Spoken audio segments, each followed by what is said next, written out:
For me. This morning is all about sibling rivalries. How do you quell sibling rivalries?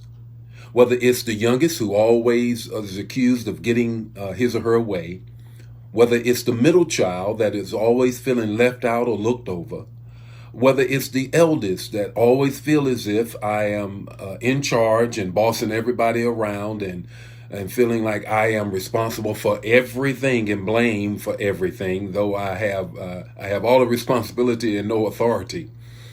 No matter the case, there's always some sense of sibling rivalries in many families. What do we do about that? Let me give you the text, the talk, and the takeaway. The text is Genesis 25:26. You already know it well. The text is when the twin boys of Esau and Jacob are born. When Esau is coming out of Rebekah's womb, Jacob holds on to Esau's heel, and then he gets the name Jacob, or supplanter, trickster, whatever the case may be. You already know that story.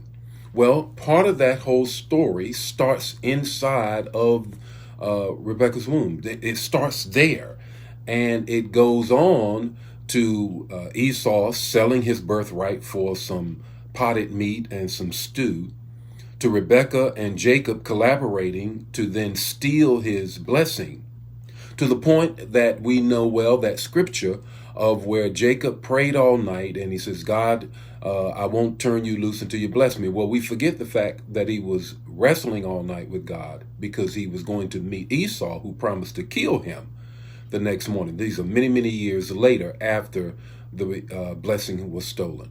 What do you do then to quell sibling rivalries? Let's learn three things from that text. The first thing is pray.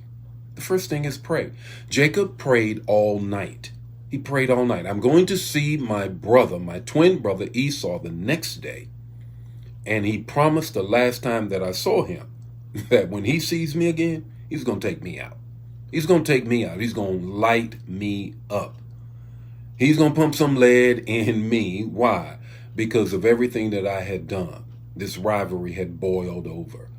And quite honestly, Jacob is very concerned about what is going to happen the next day. So he prays all night. That's the first thing that you need to do with respect to quelling sibling rivalries. The second thing you need to do is this.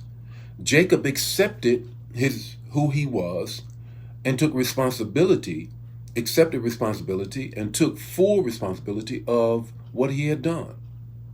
In that wrestling with God, God says, what's your name? What is your name? And Jacob said, my name is Jacob. What does that mean? It meant that he finally admitted who he really was, a trickster, a supplanter. He admitted responsibility for doing what he had done.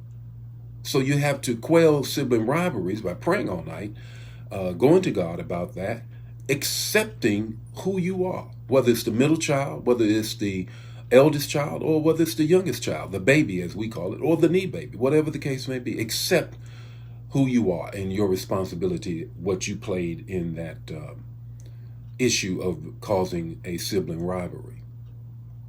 The third thing is this. The third thing that we find, that as a result of that, come together and overcome it. Come together. They hug. They greeted one another. Their families joined together. They got over it. They got over it. So you're going to pray.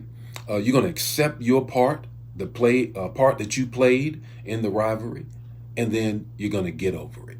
You're going to get over it. What's your takeaway this morning? Your takeaway is this. Only God can settle the score. Let it go. Only God can settle the score. Let it go.